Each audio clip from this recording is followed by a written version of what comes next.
Welcome back to the workshop. Today I'm going to look at another nifty tool from my collection.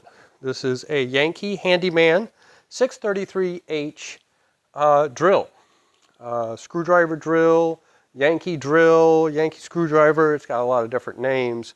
I have just put some of this thread cutting oil onto the spirals, so it will move a little faster. A lot of times if I don't put something on it, it will get kind of dried up. When I try to do this, I often will hurt myself trying to get it in and out. So yeah, thread cutting oil, which is really meant for tap and die, that sort of thing, machinist uses, but it works really good here. I prefer to use this over like a WD-40 because WD-40 can gum up on things. And so I like to get something on here that doesn't gum up as much. So it does do that. The most interesting thing about this is that it has the bits in the top. We'll look at that next.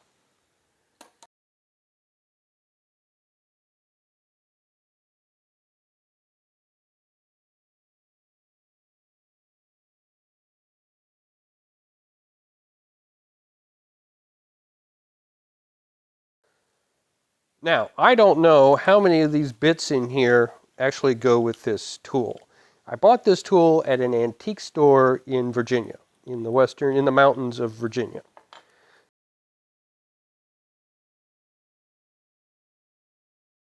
So, as you can see looking up there, it's got probably most of the bits that would fit up here, including this countersink bit. That's the most interesting one. I've not seen a countersink that goes with this type of thing before.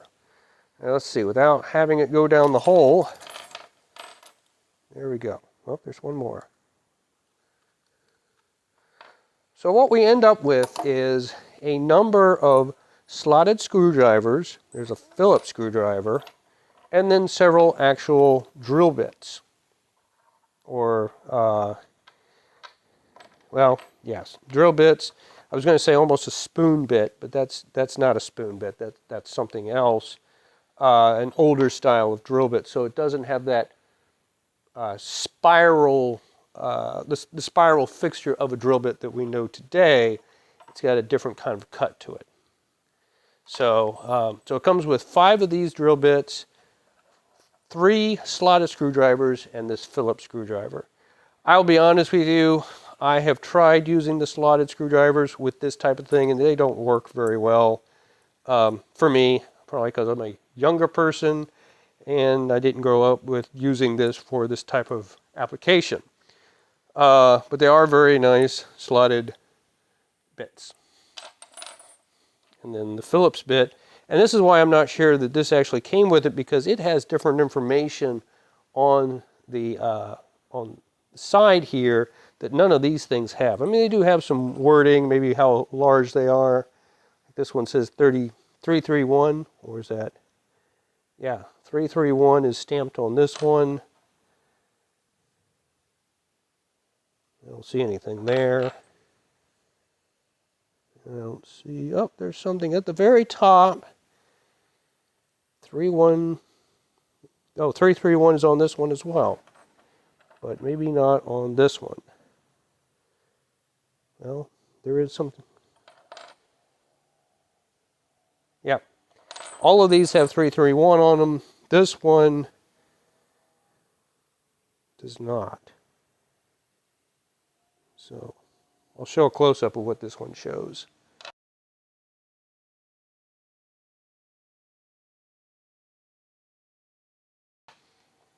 And then the countersink, also very interesting.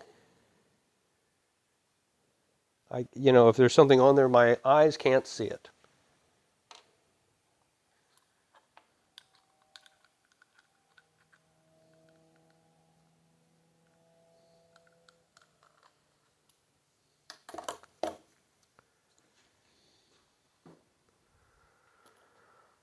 So let's go ahead, pick out a drill bit. We'll drill a hole, and then we're going to, let's try this one. So when I do this, you do things differently, but it comes down, with that held like that, I will stick this in. There we go. Until it's all the way in and then out. So it should remain in there. So let's see here. Wow, lubrication does do very good.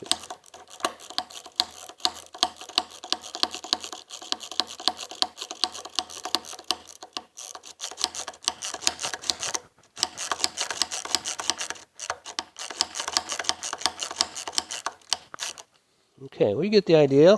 That went down pretty far. Take that one out. Let's try the,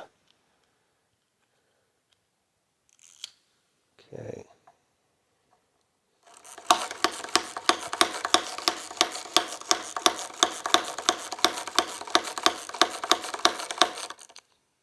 Wow, that's not bad.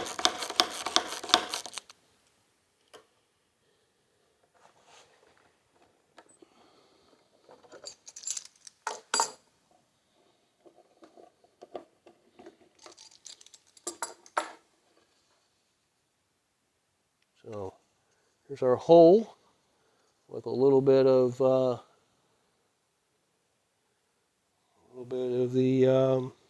countersink done. I don't know if you can see that, but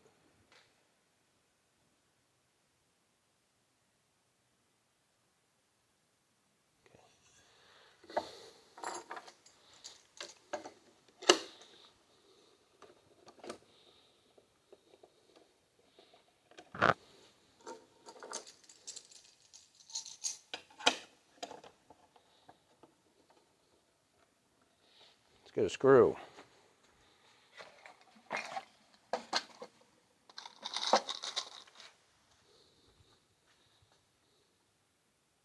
It might be a little too big, but let's take this out, get our Phillips in there. Well, it fits.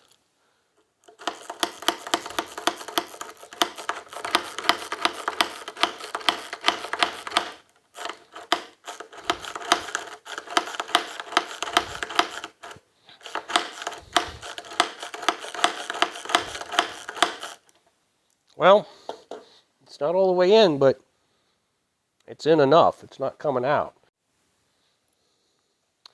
I'll be honest that this is not a tool I grab for very often. I have the Miller Falls egg beater drill. I have the North Brothers Handyman drill, the big one. I also have the chest drill. And of course I have, things like this. And so, because of this part here, now with lubrication, it does work a lot better, obviously. But just in general, I mean, you saw that sort of just, it only goes a certain turn every time that this is compressed. And so it just takes a lot longer. And I'm not saying I don't have the patience for it, but it just, to me, it just takes a lot of, let's take another drill bit. Let's take this one here. To me, it's just, it serves its purpose, I'm sure, but for me, doing this is just a lot of work compared to using an egg beater drill, doing the same thing. Here's my Miller's Falls egg beater drill. Just get one of those bits out. For me, it's just a lot more satisfying to use this. Look at that. It's just so much faster, so much quicker. I obviously prefer this over this, but again, I bought this because I didn't have a Yankee before and because I had the tools in the top. I liked how it had those bits. A lot of times you go to an antique store and the bits are gone, or they've got them in there and they've got tape all over the top. I think this one had tape all over the top, so that's how I knew the bits would be in there. Plus you can see through. It's sort of this, I don't know what kind of plastic, very early plastic. Well, 1950s, 60s plastic. That's not as early as plastic comes. It goes back to the 19th century. But I could see in there were bits, and so whether they fit this one or not is irrelevant. Then you take your chance when you're at the antique store or the flea market or wherever it is that you're going. So, yeah, for me, I have this as a collector's piece, and I use it occasionally. Sometimes I need a good hole, and I'm afraid this might go too fast, so it's just a matter of preference.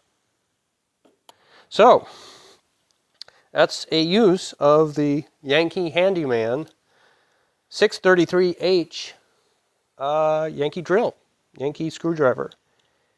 It does say it's a division of the Stanley Tools, Philadelphia, USA.